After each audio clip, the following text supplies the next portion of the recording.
KOKO TV àtúgbé tuntun dé. Èrò aráyé lónìí. Bọ́ọ̀rù bayọ̀ lókè àgàbà ní àtúndé o. Èrò aráyé lónìí.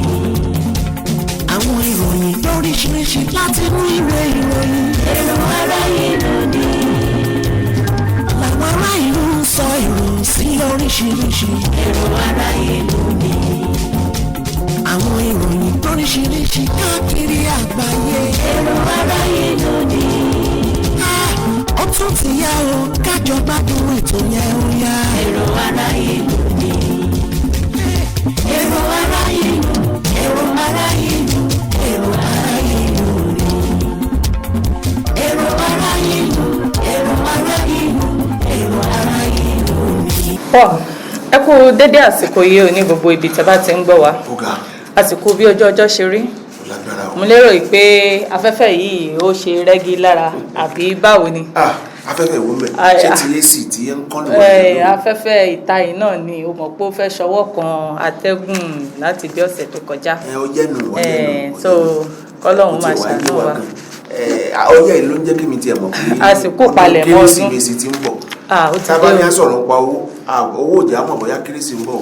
Àtẹ̀lé fi fowó kọ́kọ́ fi afẹ́fẹ́ tó máa ń fẹ́ lásìkò tí ọdún kérésìmesì bá ti ń bọ̀ ẹ̀hún náà láfẹ́fẹ́ ti ń fẹ́ orí yẹn sọ káàkiri báyìí. Ṣùgbọ́n tó bá sọ ti towó yẹn àlè fi yẹn jọ́ọ̀jì. mo sì ń wò báyìí kó má jẹ́ pé pọ̀ mọ́ ni máa pa lé. kò ṣáà ti pa kan ìbá àṣẹ já ìbá àṣẹ pọ̀ mọ́ kó má jẹ́ pọ̀ mọ́ ni ń pa báyìí gbogbo ẹ̀ṣẹ̀. kò ṣáà ti pa kan kí kòkó má gbófo. kí ó ṣàánú wa náà ni kí wọ́n ṣáà ti rí nǹkan jẹ ká tiẹ̀ wá dúpẹ́ ìwà láyé wa Ọlọ́run tún jẹ́ kó ṣeé ṣe fún ọtún kàwáyé ìpè ojú wa ó tún rí ọdún tí ọdún yìí ọpẹ́ náà la máa dá o adúpẹ́ fọba òkè ẹnu ọpẹ́ wa wà nìkan àtúnkìra wa káàbọ̀ lẹ́ẹ̀kan sí. Orúkọ tèmi ni Funmilayo Adesewo. Ìròyìn kókó inú ìwé ìròyìn òun ni a mú wá fún yín fún tó ó yá ìwọ náà kọ́. Seun Adeoye lóko tèmi náà àjọ wà lórí ètò lónìí náà ni. Bẹ́ẹ̀ni ní abala ọ̀dọ̀ tèmi níbi ìwé ìròyìn méjì ló bá mi wóde. Mo ní ìwé ìròyìn Tribune àti ìwé ìròyìn Punch. Ọ̀dọ̀ ẹ̀ ń kọ́ Seun. Ìwé ìròyìn Daily Trust àti ìwé ìròyìn Vanguard náà tún wà bí wọ́n fara wọn tẹ̀tẹ̀ lọ́wọ́ wọ́n sì mọ́ fara wà lórí ètò ojoojúmọ́ nìkan ní jígí alára. Bẹ́ẹ̀ni òun la wà. Ní ọ̀dọ̀ tèmi níbi ìwé ìròyìn Tribune òun ni mo fi máa bẹ̀rẹ̀. Ilẹ̀ Nàìjíríà ń pàdánù òbítíbitì bílíọ̀nù owó ní àwọn agbègbè tí wọ́n ti kì í san owó orí. Lọ́dọ̀ tèmi ẹ jẹ́ kí mi ó bẹ̀rẹ̀ láti inú ìwé ìròyìn Daily Trust tó tún jáde fún tòní o. Èní náà ni ọjọ́ 18 oṣù kejìlá ọdún 2023. Nínú ìwé ìròyìn Daily Trust náà ni mo ti rí àkọlé kan ojú ìwé ìròyìn gbàgàdà ní ìròyìn ọ̀hún ni ó ranjú mọ́ mi o. Níbi tí wọ́n ti sọ pé àwọn olùgbé agbègbè kan nípínlẹ̀ Zamfara ni wọ́n ti wà ní abẹ́ ìgbèkùn àwọn ajínigbé báyìí o látàrí bí àwọn ajínigbé náà bí wọ́n ṣe ṣe ìkọlù alágbára sí agbègbè náà. Nínú ìwé ìròyìn Tribune náà ni mo ṣì wà. Wọ́n ní ó ti wá tó àkókò báyìí ẹgbẹ́ PDP wọ́n ti gbé ìgbésẹ̀ láti fòpin sí awuyewuye tó wà láàrin Fubara àti Wike. Nínú ìwé ìròyìn Daily Trust náà ni mo ti rí àkọlé eléyìí o ó ní í ṣe pẹ̀lú ètò ààbò náà ní ẹgbẹ́ Afẹ́nifẹ́re ẹgbẹ́ àwọn àgbààgbà ilẹ̀ Yorùbá àwọn ni wọ́n ti wọ́n ń kọminú o ni wọ́n sì ti ń ké gbàjarè lórí bí ìjínigbé bí ó ṣe ń gògò ní apá gúúsù ìwọ̀ oòrùn orílẹ̀-èdè Nàìjíríà táwa yìí. Nínú ìwé ìròyìn Tribune òun ni mo ti rí ìròyìn eléyìí tó sọ wípé ó ti wà lákọọ́lẹ̀ pé Ṣọ̀ún tuntun fún Ògbómọ̀ṣọ́ yóò di ọba aláyé. Pásítọ̀ àgbà àti alámòjútó ìjọ Redeemed Christian Church RCCG Pásítọ̀ Enoch Adeboye ló sọ bẹ́ẹ̀ níbi tó ti ń gbàdúrà fún ọba tuntun ọ̀hún. Ìròyìn tó kàn ló jẹ́ rántí ọ̀rọ̀ Yorùbá kan tó sọ pé orí tí ò bá dádé inú agogodẹ ní ti wá orí tí ò bá tẹ̀pá lẹ̀kẹ̀ inú agogodẹ náà ní ti wá orí tí ò bá wọ mọ́sáàjì ọgbà aṣọ tí ń tanná yànnàyànnà inú agogodẹ náà ni yóò ti wá wò. Ní ọ̀dọ̀ tèmi bí nínú ìwé ìròyìn Daily Trust mo ti rí ọ̀rọ̀ kan náà tí ó wà ń bẹ̀ wò ìròyìn kan níbi tí ẹgbẹ́ àwọn dókítà lórílẹ̀‐èdè yìí Nigeria Medical Association níbi tí wọ́n ti sọ pé àwọn fún ìjọba àpapọ̀ orílẹ̀‐èdè yìí ní gbèdéke ọjọ́ 45 o láti lè ṣe àgbéyẹ̀wò owó tí àwọn dókítà tí wọ́n ń gbà lórílẹ̀‐èdè yìí. wọ́n ní òpópónà àgbàtà àtàn sí lùsádà yóò parí láàrin oṣù 9. Abíọ́dún ló sọ bẹ́ẹ̀. Gómìnà ìpínlẹ̀ Ògùn ẹni tí ń ṣe olùṣọ́ àgùntàn inú ìjọ Anglican kan ní ìpínlẹ̀ Ògùn tí ń ṣe Anglican tí ń ṣe priest Archdeacon ti St. John Anglican Church Ìjẹ̀bú-Igbó Ògùn State ní ìpínlẹ̀ Ògùn Venerable Lawrence Ọ̀tẹ́dọ́lá ni ó ti ń kọminú lórí bí èdè abínibí wa nílẹ̀ Yorùbá bí ó ṣe ń lọ sí òkun ìgbàgbé díẹ̀ lórílẹ̀‐èdè yìí lọ́wọ́lọ́wọ́ ó sọ̀rọ̀ yìí o níbi ètò kan tí wọ́n ṣe nípínlẹ̀ Ògùn náà ni ìwé ìròyìn Daily Trust ni ó kọ ìròyìn ọ̀hún. èyí tí màá fi ká díẹ̀ lọ́dọ̀ mi nínú ìwé ìròyìn Tribune òun ló sọ wípé àwọn òǹtajà ní ìpínlẹ̀ Èkó tí kò dín ní 15,000 ni yóò jẹ àǹfààní owó tó tó 750 million naira bí Sanwó-Olú ṣe ń ṣe ìfilọ́lẹ̀ owó ọjà. Inú ìròyìn Daily Trust náà ìtumọ̀ àká kókó tí wọ́n kà jẹ́ níbẹ̀ náà ni ibi tí àwọn akọ́ṣẹ́mọṣẹ́ àti ẹgbẹ́ àwọn òṣìṣẹ́ lórílẹ̀‐èdè yìí níbi tí ọ̀rọ̀ wọn ti ṣọ̀tọ̀tọ̀ lórí èròǹgbà ìjọba àpapọ̀ ní ojúnà àti ta àjọ tí ó ń pín iná lórílẹ̀‐èdè yìí Transmission Company of Nigeria bí wọ́n ṣe sọ pé wọ́n fẹ́ ta jí o nínú ìwé ìròyìn Daily Trust mo ti rí kókó ọ̀hún láàárọ̀ òní. Nínú ìwé ìròyìn The Punch òun ni mo bọ́ sí báyìí kókó àkọ́kọ́ tí màá máa mú wá níbẹ̀ òun ló sọ pé àwọn ènìyàn tó ń múra sílẹ̀ di ọdún Kérésìmesì ti bu ẹnu àtẹ́ lu ọ̀wọ́n gógó owó náírà.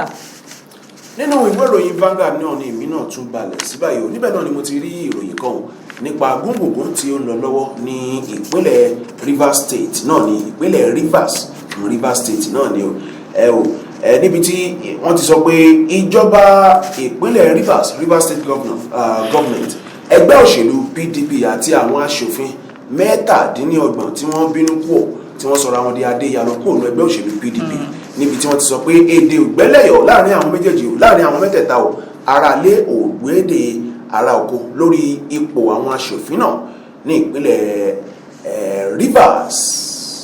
Inú ìwé ìròyìn Vanguard ni kókó ọ̀hún ti jẹyọ lónìí.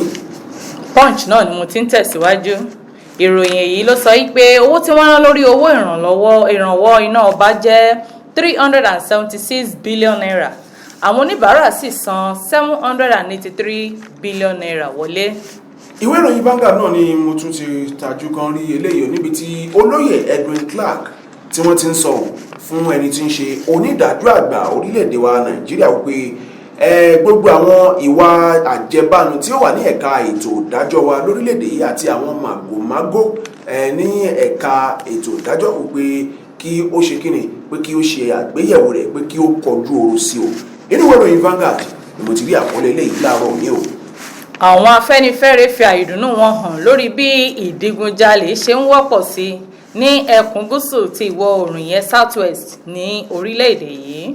Ìwé ìròyìn Vanguard náà ni mo ti rí ọ̀rọ̀ eléyìí tí ìjọba ìpínlẹ̀ Ondo tí wọ́n sọ wípé gbogbo ayé sọ̀rọ̀ fastafo sọ̀rọ̀ tẹ̀ ń sọ kiri wípé wọ́n ti freeze àkáǹtì pé wọ́n ti gbégi lé àpò àsùnwọ̀n ìjọba ìpínlẹ̀ Ondo pé kò sí ní tí ó jọ rárá o pé kò sí ní tí ó jọ. Inú ìwé ìròyìn Vanguard ìròyìn ló ti jáde láàárọ̀ òní. Mo tajú kán rí eléyìí tó rápálá wọnú ìròyìn yìí kọ́lọ́run má jẹ́ ká ṣìrìn. Òun ló sọ pé ènìyàn 3 gbẹ̀mí mì 7 sì farapa níbi ìjàmbá ọkọ̀ èyí tó wáyé ní Másọ̀sẹ̀ Èkó sí ìlú Ìbàdàn. Kọ́lọ́run ṣàmọ́ pa wá mọ́ níparí ọdún yìí. Kọ́lọ́run máa ṣàánú wa ní ojú ọ̀nà márosẹ̀ Èkó sí Ìbàdàn. Kọ́lọ́run ṣàánú ìgbà tí ọ̀nà ti dà à ń sọ pé ọ̀nà tí ìdá ló ń fa ìjàmbá ọkọ̀. Títí ṣáàtú ti tẹ́ báyìí. wọ́n ti ṣe ó tẹ́ dáadáa kí wàá ní tó fà á. Àwa táwọn wakọ̀ bọ́ níjọ́ àkókò ẹ jẹ́ kí a máa ṣọ́ra wa. Ẹ̀yin èrò tẹ́ ń wọnú ọkọ̀ àwọn awakọ̀ tí awakọ̀ yín bá ti ń sáré àṣájù tètè máa sọ fún wọn wípé ẹ̀mí kan péré lẹ́yìn ní tó ń bá lẹ́mí méje ń tiẹ̀ tó yẹ pé tí nǹkan kan bá ṣe ẹ̀mí kan yóò padà lórí lẹ́yìn ní ẹ sọ fún pé ẹ̀mí kan lẹ́yìn ní ti ní o pé tó bá sì burú jù ẹ̀yin ẹ ṣọ́ra sọ̀kalẹ̀ ẹ sọ pé ẹ fẹ́ tọ̀ ẹ rọra sọ̀kalẹ̀ kúrò nù ọkọ̀ ọ̀hún ní wàrà ń sísà o. Nínú ìwé ìròyìn Vanguard náà ni èmi náà kúkú ṣì wà báyìí níbẹ̀ náà ni Soludo ti ṣe gómìnà ìpínlẹ̀ Anambra níbi tí ó ti sọ fún àwọn ọmọ bíbí ìpínlẹ̀ Anambra tí wọ́n wà nídàálẹ̀ pé àsìkò ọdún yìí pé ẹjọ́ nítorí Ọlọ́run ẹ wálé ẹ wálé o fún ọdún kérésìmesì ẹ má ro tọkọ̀ tó wọ̀nyí ẹ wálé ẹjẹ́ àjọṣe ọdún kérésìmesì Sòlúdò ní sọ bẹ́ẹ̀ fún àwọn olùgbé ìpínlẹ̀ Anambra. èyí tí èmi ò fi máa káàdì kókó inú ìwé ìròyìn nínú ìwé ìròyìn Punch lọ́dọ̀ mi ló sọ wípé àwọn àgbáríjọ ẹgbẹ́ àwọn iléeṣẹ́ tó ń pèsè nǹkan lórílẹ̀‐èdè yìí ìyẹn ẹgbẹ́ MAN àti iléeṣẹ́ Dangote ti ń sọ̀rọ̀ lórí epo diesel Jet 1A. nínú ìwé ìròyìn bága náà ni màá ti máa mú kókó tó gbẹ̀yìn láàárọ̀ ní labalata tí ń ka kókó wọ́n ní èyí ni bí àwọn iléeṣẹ́ ìjọba Ministry Development and Agencies NDAs bí wọ́n ṣe sọ pé àti àwọn iléeṣẹ́ míì bí wọ́n ṣe sọ pé wọ́n kùnà láti ṣe ètò ìṣúná ìdá 80 nínú 100 ohun tí ó jẹ́ dúkìá ìjọba àpapọ̀ FG assets. inú ìwé ìròyìn bága tó jáde fún tòní náà ni mo ti rí àkọlé ọ̀hún ó ní wọ́n kọ gbàgàdà sínú ìwé ìròyìn Vanguard láàárọ̀ òní o. kí a tó wọnú ohun ìròyìn ọ̀hún ní kòkòndùn ẹ jẹ́ kí a dókè lọ́hùn fún ìpolówó ọjà. tẹlifíṣàn kan àrà ọ̀tọ̀ tí aráyé fẹ́. Prison 24 TV láyé sọ. Àtótó aréde pàkó yí bàbá màgánà àǹfààní ńlá ló wọlé tọ̀ wá wáyé o. Àǹfààní láti darapọ̀ mọ́ iléeṣẹ́ amóhùnmáwòrán àti rédíò orí ẹ̀rọ ayélujára kan nílẹ̀ yìí. Prison 24 TV jígí alára rédíò tó kalẹ̀ ká sílùú Ìbàdàn. Iléeṣẹ́ tẹlifíṣàn tí wọ́n mọ̀ mọ́ àwọn ètò àtàtà lóríṣiríṣi ni. Àǹfààní ńlá rèé o fún gbogbo ẹni tó ní ẹ̀bùn àti ọgbọ́n àtinúdá láti wá fi ẹ̀bùn tiyín náà hàn. Kẹ́yìn náà lè di ìlúmọ̀ọ́ká gbóhùnsáfẹ́fẹ́. Akọ́ṣẹ́mọṣẹ́ agbóhùnsáfẹ́fẹ́ lédè Yorùbá pọ́nbélé àti Gẹ̀ẹ́sì ni wọ́n ní. Tàbí akọ̀ròyìn àti akàròyìn eré ìdárayá àti bẹ́ẹ̀ bẹ́ẹ̀ lọ lédè Yorùbá àtèdè Gẹ̀ẹ́sì. Ayàwòrán cameraman. Aṣàwòránpọ̀ editor. Onímọ̀ nípa ìwádìí ìtàn documentary researcher. Onímọ̀ nípa ìpolongo ọjà lójú òpó ayélujára. E-marketer àti akọ̀wé secretary. Àǹfààní tún wà fún ẹni tí ò tí ì máa gbóhùnsáfẹ́fẹ́ ya àwòrán so àwòrán pọ̀ àti bẹ́ẹ̀ bẹ́ẹ̀ lọ ṣùgbọ́n tó gbàgbọ́ wípé o lè kọ́ṣẹ́mọṣẹ́ lórí ẹ̀. Àwọn nọ́mbàs wọ̀nyí ni kẹ́ ẹ pè fẹ́kúnrẹ́rẹ́ àlàyé o 0705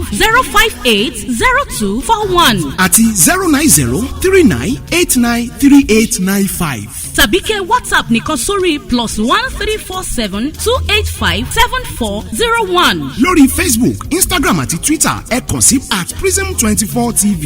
wá lo ẹ̀bùn tiẹ̀ náà níbi táyé ó ti gbà ọ́ ní Prism 24 TV jígí alára rédíò a máa retí yín o. Prism 24 TV jígí alára rédíò ní gbogbo àwọn tó dá mọ̀ ń gbọ́. Prism 24 TV jígí alára rédíò ní gbogbo àwọn tó dá mọ̀ ń sọ.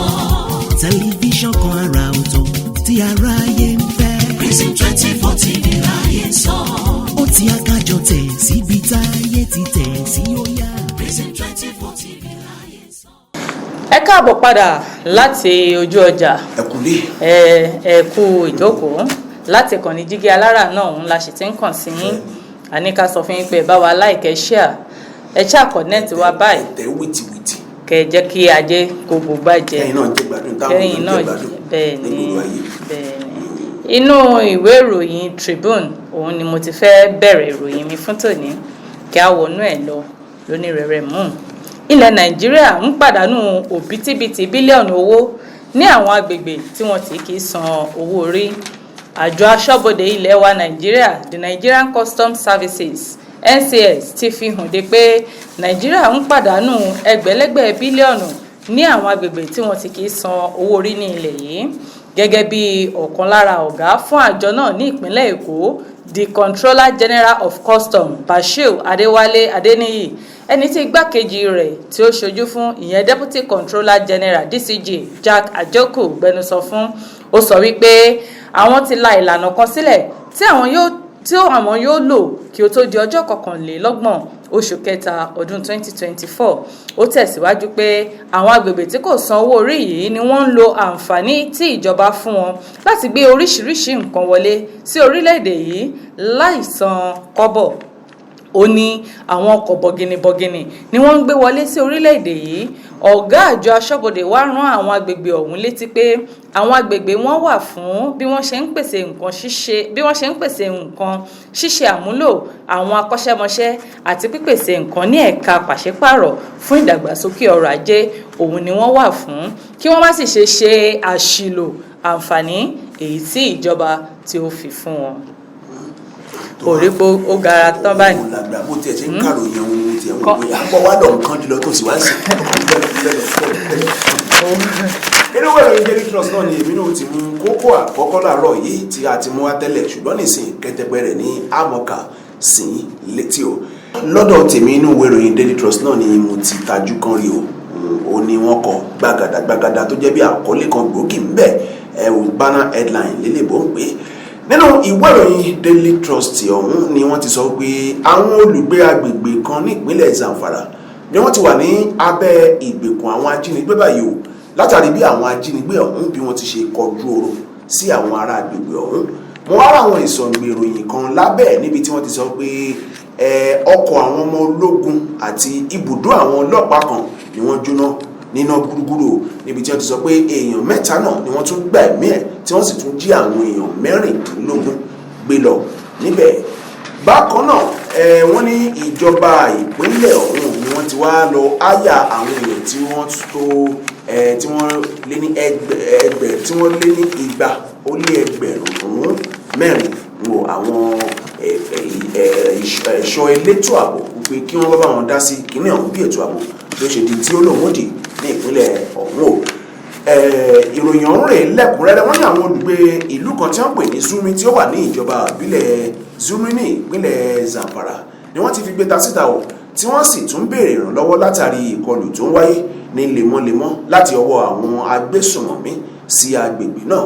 Wọ́n ní wọ́n ti ń béèrè rẹ̀ báyìí.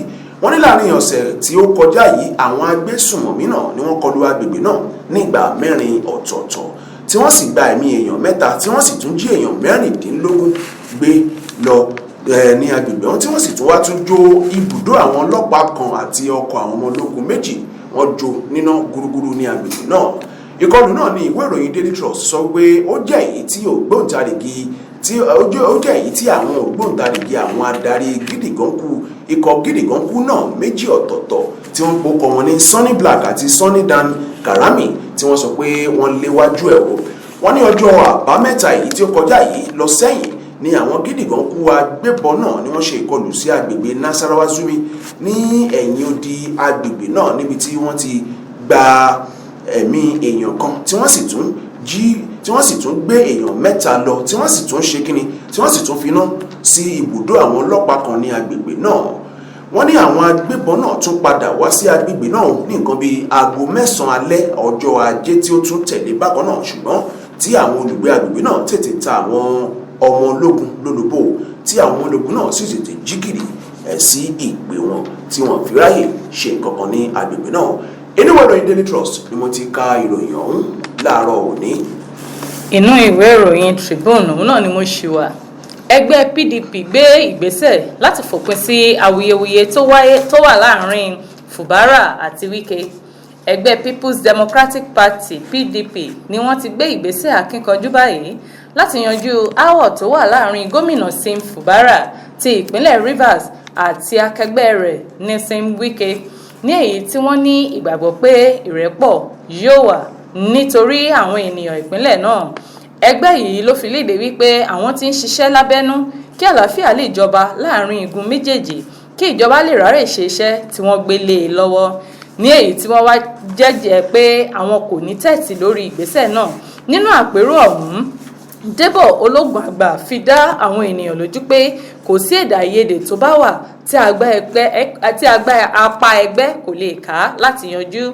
Ó ní àwọn ènìyàn ìpínlẹ̀ Rivers ti ṣe àtìlẹ́yìn fún àwọn fún ọ̀pọ̀lọpọ̀ ọdún. Ó ní ohun tó kàn ní àlàáfíà àti ìṣèjọba tó láyọ̀ kí wọ́n lè gbádùn àwọn àǹfààní ìjọba àwarawa. Èyí ni àfojúsùn àwọn tí àwọn sì ti ń gbé ìgbésẹ̀ láti rí pé ó ṣeé ṣe. Kí n tó kúrò nínú ìwé ìròyìn Tribune jẹ́ kí n sáré fi eléyìí kí n fi palẹ̀ rẹ̀ mọ́. Wọ́n ní ó ti wà lákọọ́lẹ̀ pé Ṣọ̀ún tuntun fún Ògbómọ̀ṣọ́ yóò di ọba aláyé.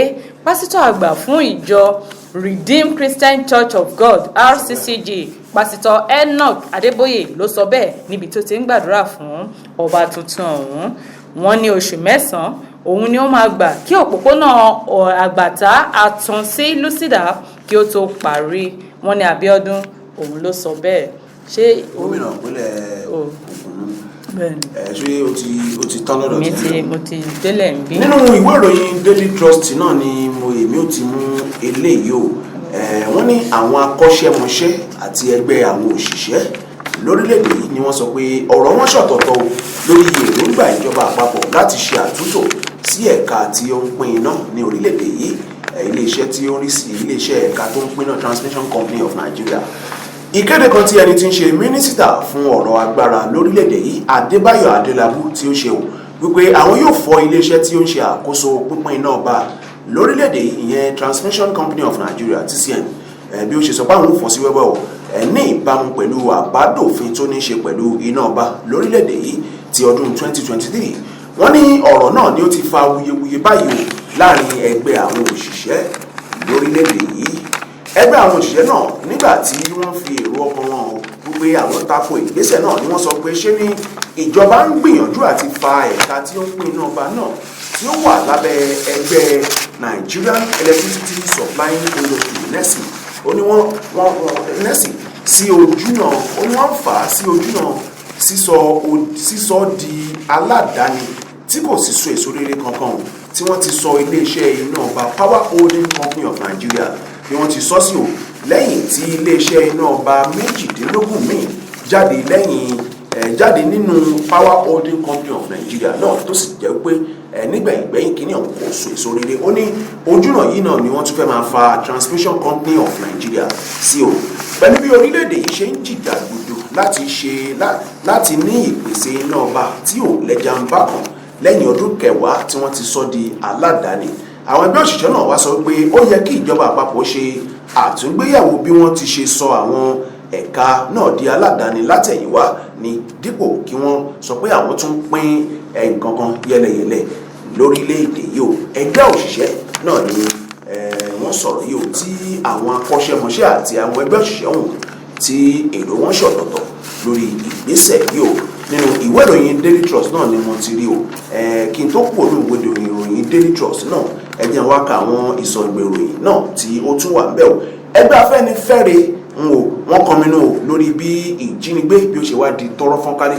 ní apá gúúsù ìwọ̀ oòrùn orílẹ̀-èdè yìí o bákan náà ẹgbẹ́ àwọn dókítà Nigeria Medical Association àwọn náà láwọn fún ìjọba àpapọ̀ ní gbèdéke ọjọ́ 45 o láti ṣe àgbéyẹ̀wò sálárì àwọn dókítà ṣáálárì àwọn dókítà Anglican bishop kan náà Lawrence Ọ̀tẹ́dọ́lá àwọn náà tún kọminú bí èdè Yorùbá bí ó ti ṣe ń lọ sí òkun ìgbàgbé ní ilẹ̀ Yorùbá àti lórílẹ̀‐èdè yìí o níbi ètò kan ẹlẹ́ẹ̀kejìlélọ́gbọ̀n rú ẹ̀ tí wọ́n ṣe ní ilẹ̀ Òwu náà ni bàbá òjíṣẹ́ Ọlọ́run náà ni wọ́n ti sọ eléyìí o mo ti kà á tán nínú ìwé ìròyìn Daily Trust ìwé ìròyìn wo ló kàn lọ́dọ̀ tẹ́ ń bẹ̀ wọ́n.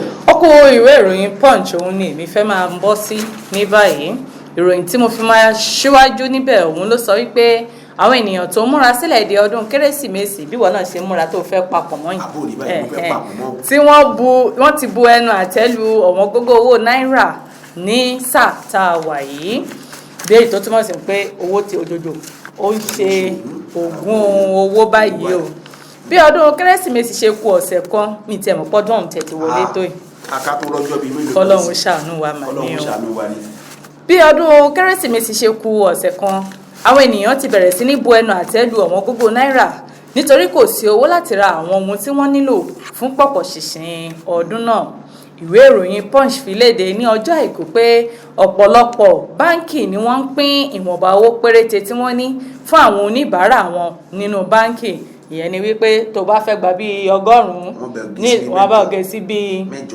10,000 10,000 naira pé sáà wọ́n fẹ́ kọ́ yín bẹ́ẹ̀ sí máa sọ́wọ́ ná bó ṣe wà nìyẹn wọ́n ní tí ọ̀pọ̀lọpọ̀ àwọn ẹ̀rọ ATM kò sì ní owó nínú rárá ní tiwọn ó ní àwọn ènìyàn wọn tó lọ sí àwọn ìdí ẹ̀rọ ní àwọn báńkì kan ní ìpínlẹ̀ àwọn bíi ìpínlẹ̀ Èkó Àbújá Òṣogbo Makurdi Sokoto àti Ẹdó ni wọ́n fi léde wípé nínú ọ̀pọ̀lọpọ̀ àwọn ẹ̀rọ wọ̀nyí kò sí owó kankan nínú wọn rárá léyìí tó ṣe wípé báńkì gan ìjọba ọ̀run dà fagbára wọ̀ ni ẹni tó bá wọlé tó bá jàjàrí 10,000 mú bọ́ síta ó máa ṣọpẹ́ ni wọ́n ní àwọn báńkì ilẹ̀ wa Nàìjíríà ìyẹn àgbájọ ilẹ̀ báńkì nàìjíríà tá a mọ̀ sí central bank ni wọ́n sì ti fi owó síta fún ètò ọrọ̀ ajé lóríṣiríṣi.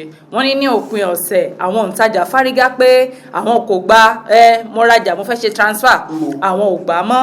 wọ́n ní o ní láti sanwó ọjà rẹ pẹ̀lú káàṣì kó tó di wípé orí nǹkan rà. àwọn òǹrajà yìí àwọn náà bẹ̀rẹ̀ sí ní sọ̀rọ̀ wípé ìgbésẹ̀ náà ó ń pagidínà ọjà àwọn ní títà, léyìí tó túmọ̀ sí wípé àwọn tí wọ́n fẹ́ rajà wọn ò rówó gbà, àwọn tí wọ́n fẹ́ tajà wọn ò gba transfer, léyìí tó wá mú wípé ọ̀rọ̀ wọn ó ti wá takora wọn. báyìí àmọ́ bá a ṣe fẹ́ ṣe kérésì o, wọ́n ní àwọn ènìyàn tó múra sílẹ̀ di ọdún kérésì wọ́n ti ń bu ẹnu àtẹ́ lu ọ̀wọ́n gógó owó náírà báyìí. kọ́lọ́hún ṣàṣàánú wa. ẹja mọ ló kóló àwọn kóló tá a mú dáwọ́ pamọ́ sí láyé ìgbà wọn. kóló mélòó ló fẹ́ lò? ẹ̀yẹ́ ní kí n kọ́ báńkì sára kóló mi ní. ó lágbára o. ibẹ̀ mú owó mi pamọ́. gbàdéyàn tún wá lówó tó tún lè náwó ẹ̀ bó ṣe ń wọ̀ báyìí. Ọlọ́run gbà wá nílẹ̀ wá yìí. Nínú ìròyìn Vanguard náà ni mo ti mú ìròyìn eléyìí ó ti ṣe kókó àkọ́kọ́ nínú ìròyìn ọ̀hún. Kẹtẹpẹ rẹ̀ náà la fẹ́ kà báyìí.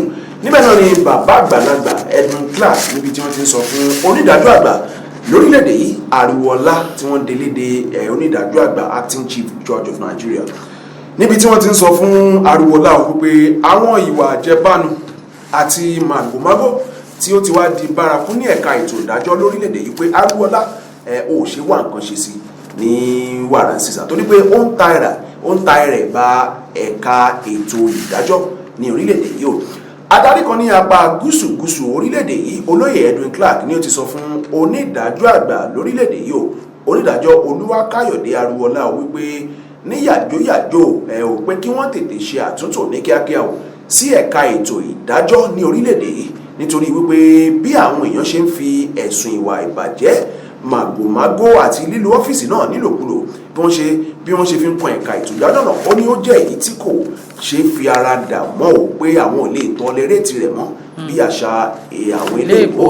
nínú ìwé kan tí alàgbà náà tí ó fi ṣọwọ́ sí onídàájọ́ náà léyìí tí ó fi ẹ̀dà rẹ̀ ránṣẹ́ sí àwọn oníròyìn náà ní àná òde yìí ní ìlú Àbújá alàgbà Edwin Clark ẹni tí ó ṣe àkíyèsí wípé ohun tí ó ń lọ ní ẹ̀ka ètò ìdájọ́ orílẹ̀-èdè yìí ti di ẹ̀rẹ̀ àti àbùkù sí ẹ̀ka ètò ìdájọ́ náà ó ní Ariwoọlá ní àǹfààní láti ṣe àtúntò ẹ̀ka ètò ìdájọ́ náà gẹ́gẹ́ bí onídàájọ́ Dahiru Mustapha bí ó ṣe ṣe ní ọdún 2011 lásìkò ìgbà tí ó ṣe ìyànsípò àwọn ìgbìmọ̀ alágbára kan lábẹ́ ìdarí onídàájọ́ Muhammad Wise láti ṣe àwọn àtúnṣe kan ní ẹ̀ka ètò ìdájọ́ àti nígbà náà láti kojú àwọn àdójúkọ lẹ́ka náà bíi àtúntò àti ìmúpadàbọ̀ sípò àjọ tí ó ń rí sí ètò ìdájọ́ lórílẹ̀‐èdè yìí nígbà náà National Judicial Commission Judicial Service Commission àti bẹ́ẹ̀ bẹ́ẹ̀ lọ.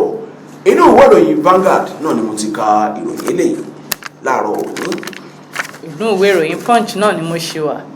Ìròyìn èyí tí wọ́n fẹ́ máa kà ló sọ wípé owó tí wọ́n ná lórí owó ìrànwọ́ iná ọba jẹ́ 376 billion naira. Àwọn oníbàárà sì san 783 billion naira.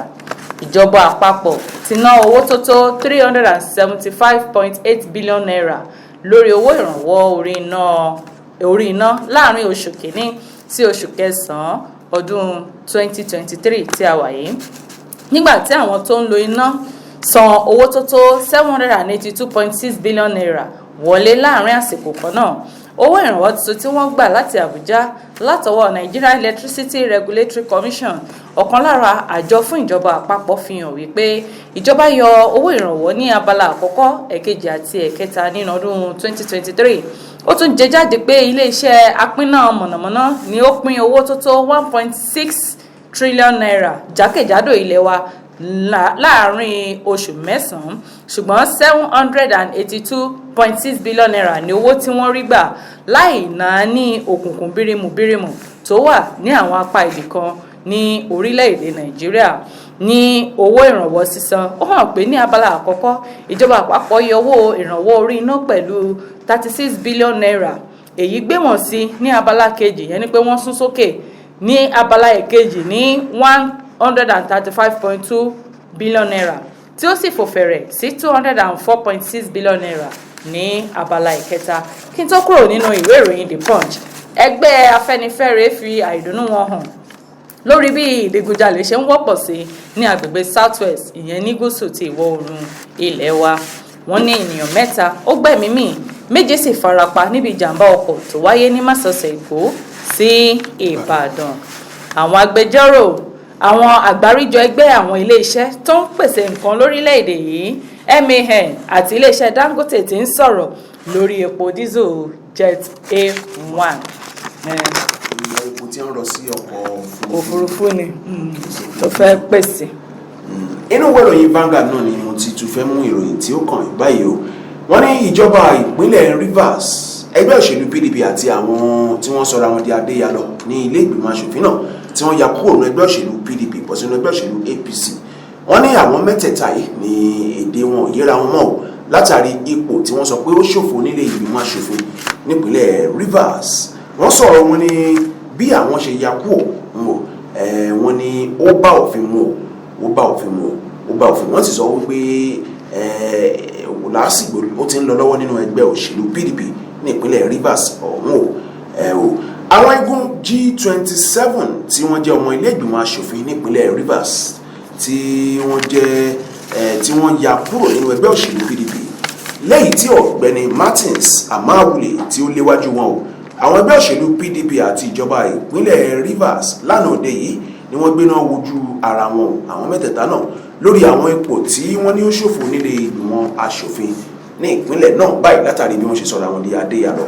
Nígbà tí ọ̀gbẹ́ni Martins Amawule tí ó sọ wípé ààyè àwọn kò ṣòfò látàrí bí àwọn ṣe fi inú ẹgbẹ́ òṣèlú PDP sílẹ̀ lọ inú ẹgbẹ́ òṣèlú All Progressives Congress, ó ní ìgbésẹ̀ táwọn gbé ó ló bá òfin mu ẹ̀hún ní àti látàrí gbogbo ẹgbẹ́ náà látàrí àwọ̀ òṣèlú tó ń lọ lọ́wọ́ nínú ẹgbẹ́ òṣèlú PDP ní ìpínlẹ̀ náà ni wọ́n ní ṣe ní ìjọba ìpínlẹ̀ náà àti ẹgbẹ́ òṣèlú PDP lórí ìgbésẹ̀ tí àwọn gbé. Wọ́n ti sọ̀rọ̀ pé bí àwọn ṣe sọ pé ìgbésẹ̀ táwọn gbé ó gbé fún mu ẹgbẹ́ òṣèlú PDP àti ìjọba ìpínlẹ̀ Rivers wọ́n ti sọ̀rọ̀ pé ẹ̀kàn ń tanra yín ni ẹ̀ ń pa lásẹ̀nu lásán ni o ẹ̀ ti lọ náà ni o.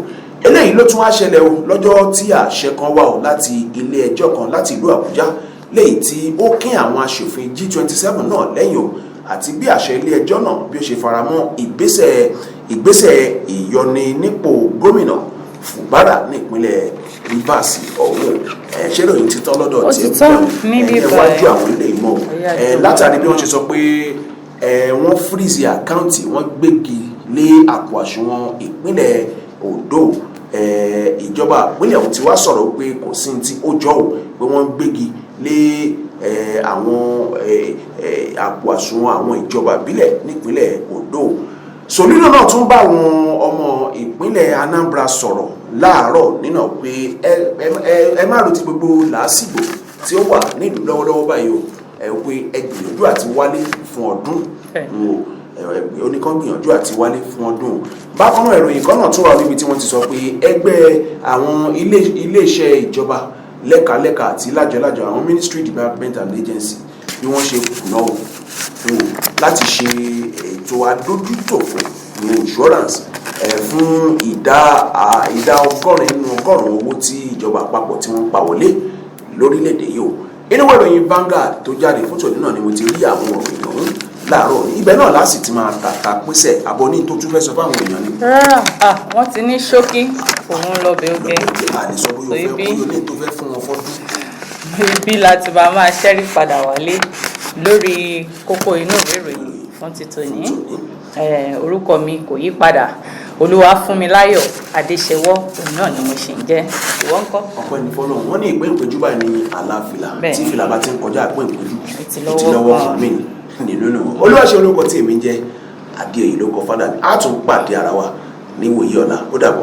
Tẹlifíṣàn kan àrà ọ̀tọ̀ tí aráyé fẹ́. Prison 24 TV láyé sọ. Àtótó arédè pàkó yí bàbá mọ̀gánà àǹfààní ńlá ló wọlé tọ̀ wá wáyé o. Àǹfààní láti darapọ̀ mọ́ iléeṣẹ́ amóhùnmáwòrán àti rédíò orí ẹ̀rọ ayélujára kan nílẹ̀ yìí Prism 24 TV jígí alára rédíò tó kalẹ̀ ká sílùú Ìbàdàn. Iléeṣẹ́ tẹlifíṣàn tí wọ́n mọ̀ mọ́ àwọn ètò àtàtà lóríṣiríṣi ni. Àǹfààní ńlá rèé o fún gbogbo ẹni tó ní ẹ̀bùn àti ọgbọ́n àtinúdá láti wá fi ẹ̀bùn tiyín náà hàn kẹ́yìn náà lè di ìlúmọ̀ọ́ká gbóhùnsáfẹ́fẹ́. Akọ́ṣẹ́mọṣẹ́ agbóhùnsáfẹ́fẹ́ lédè Yorùbá pọ́nbélé àti Gẹ̀ẹ́sì ni wọ́n ni. Tàbí akọ̀ròyìn àti akàròyìn eré ìdárayá àti bẹ́ẹ̀ bẹ́ẹ̀ lọ lédè Yorùbá àtèdè Gẹ̀ẹ́sì. Ayàwòrán cameraman. Aṣọ àwòrán pọ̀ editor. Onímọ̀ nípa ìwádìí ìtàn documentary researcher. Onímọ̀ nípa ìpolongo ọjà lójú òpó ayélujára e-marketer àti akọ̀wé secretary. Àǹfààní tún wà fún ẹni tí ò tí ì máa gbóhùnsáfẹ́fẹ́ ya àwòrán so àwòrán pọ̀ àti bẹ́ẹ̀ bẹ́ẹ̀ lọ ṣùgbọ́n tó gbàgbọ́ wípé o lè kọ́ṣẹ́mọṣẹ́ lórí ẹ̀. Àwọn nọ́mbàs wọ̀nyí ni kẹ́ ẹ pè fẹ́kúnrẹ́rẹ́ àlàyé o 0705 058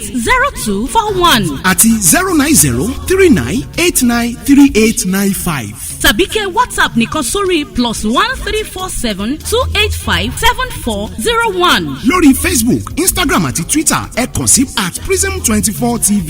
Wá lo ẹ̀bùn tiẹ̀ náà níbi táyé ó ti gbà ọ́ ní Prism 24 TV jígí alára rédíò a máa retí yín o. Prism 24 TV jígí alára rédíò ní gbogbo àwọn tó dá mọ̀ ń gbọ́.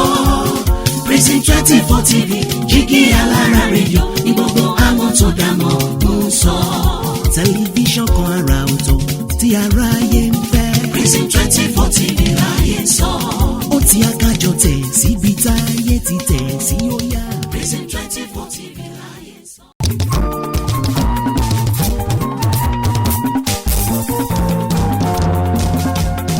Láti Prism 24 TV àtúgbẹ́ tuntun dé. Èrò aráyé lónìí. Bọ́ọ̀rùn báyọ̀ lókè àgàbà ní àtúndé o. Èrò aráyé lónìí. Àwọn ìròyìn lóríṣiríṣi láti inú ìwé ìròyìn. Èrò aráyé lónìí. Làwọn ará ìlú ń sọ èrò sí oríṣiríṣi. Èrò aráyé lónìí. Àwọn ìròyìn lóríṣiríṣi káàkiri àgbáyé. Èrò aráyé lónìí. Ó tún ti yá o kájọ gbádùn ètò yẹn ó yá. Èrò aráyé lónìí. Èrò aráyé lónìí. Èrò aráyé